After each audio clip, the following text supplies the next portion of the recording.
콜라 한 잔 무료로 드릴 테니까 해주시겠어요? 물어보더라고요. 당연히 오케이 했죠. 쉽게 개인정보 제공 동의로 누르고 이렇게 싼 가격에 팔아넘기고 있다. 어부바라고 보시면 될 것 같아요. 어부바라고 하면 좀 없어 보이니까 피기백이라고 하겠습니다.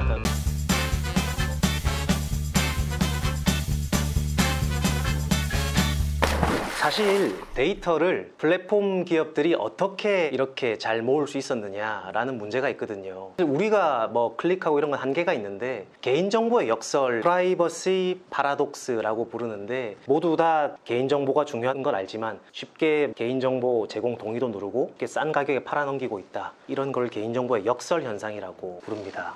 저도 얼마 전에 그 레스토랑에 갔는데 종업원이 와서 고객님 이메일 주소랑 회원가입 해주시면 콜라 한 잔 무료로 드릴 테니까 해주시겠어요? 물어보더라고요. 당연히 오케이 했죠. 근데 그 뒤로 문자는 계속 받는데 1,000원에도 제 개인정보를 기꺼이 팔아넘길 수 있는 자세가 되어 있다는 거죠. 그러다 보니까 많은 기업들이 쉽게 데이터를 수집을 하고, 우리도 리뷰 같은 거 많이 쓰잖아요. 장소에 대한 리뷰도 쓰고 식당에 대한 리뷰도 쓰고, 제품을 사면 네이버 쇼핑에 리뷰를 올리죠. 네이버는 그걸 보고 이 업체는 리뷰가 좋구나, 앞쪽에 배치해야겠다, 이 업체는 AS가 잘 안 되는구나, 뒤쪽에 배치해야겠다, 이런 마케팅에 활용을 하지 않습니까? 그런 우리들의 행동, 우리들이 취미로 그냥 하고 있는 행동도 네이버에 데이터를 공급하고 그 데이터를 통해서 네이버는 점점 데이터를 쌓아가는 거죠. 3장에서 보면 이제는 플랫폼 경제 시대다 해서 이제 이런 플랫폼 산업들, 플랫폼 기업들이 계속 발전해 나가는 이야기를 쓰고 있어요. 플랫폼 기업들은 기존의 전통적인 기업들과는 어떤 차별화된 전략 이런 게 있는 건가요? 뭐가 다르죠? 마이클 포터라는 사람이 쓴 경쟁 전략이라고 해서 기업들의 경쟁 전략은 총 3가지가 있다. 원가 절감 전략, 차별화 전략, 그리고 집중화 전략이라고 부르는데, 옛날엔 이게 통했어요. 이제 스마트폰이나 뭐 전통 제조업에서는 이게 통했는데 플랫폼은 그런 전략이 통하지가 않습니다. 경쟁 환경이 많이 다른 거죠. 플랫폼이 가장 집중적으로 추구하는 전략 중에 하나는 싱글 호밍 전략이라는 게 있습니다. 싱글 호밍. 싱글 호밍이라는 거는 우리 거만 이용해서 물건 사, 우리 거만 통해서 검색해 라는 구조를 싱글 호밍 구조라 그러거든요. 여러 플랫폼이 동시에 공존하는 현상은 멀티 호밍이라 그러고, 모든 플랫폼들이 싱글 호밍이 되길 원하죠. 플랫폼 시장에서 독점이 되길 원한다는 뜻입니다.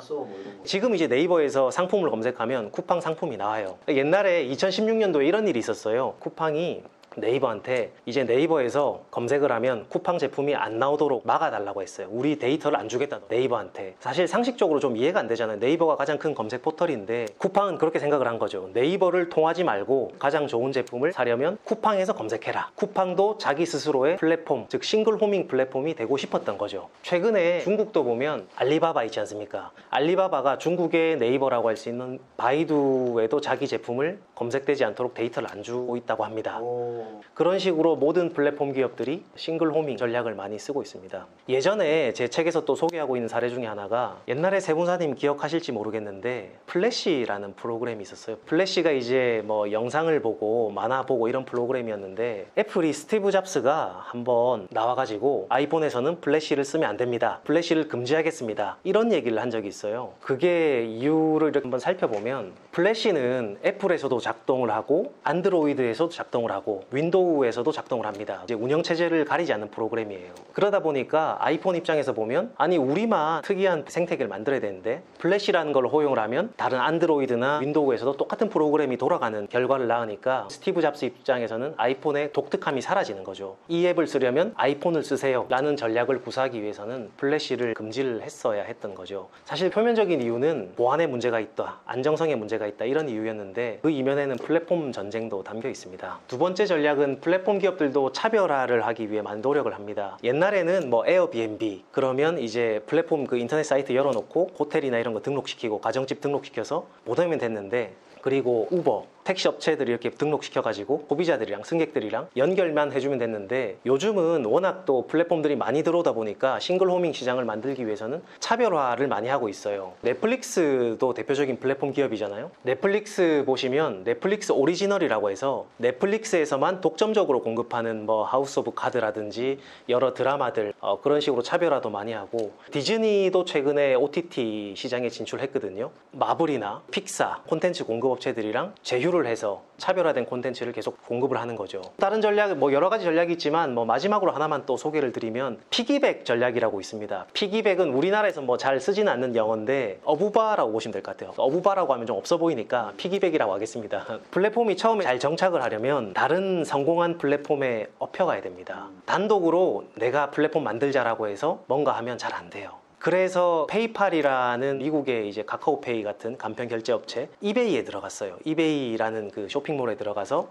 이베이에서는 페이팔로 결제가 됩니다 라고 이제 제휴를 해서 페이팔이 세계적으로 성공을 했고, 카카오페이도 마찬가지죠. 카카오페이도 나온 지 뭐 몇 년밖에 안 됐지만 카카오톡 가입자가 1억이 넘잖아요. 카카오톡 가입자한테 권유를 하고 인센티브를 주는 방식으로 해서 나온 지 몇 년 안 됐는데 한 3천만 명이 넘는다고 들었어요. 그런 식으로 기존의 업체에 같이 업혀가서 정착을 시키는 전략을 이제 피기백 스트래티지라고 부를 수 있을 것 같아요. 뭐 이 정도 소개해드리면 대표적인 전략들은 다 소개가 될 것 같습니다. 그럼 추가적으로 하나 더 여쭤볼게요. 국가 대립으로 번진 플랫폼은 무슨 내용인가요?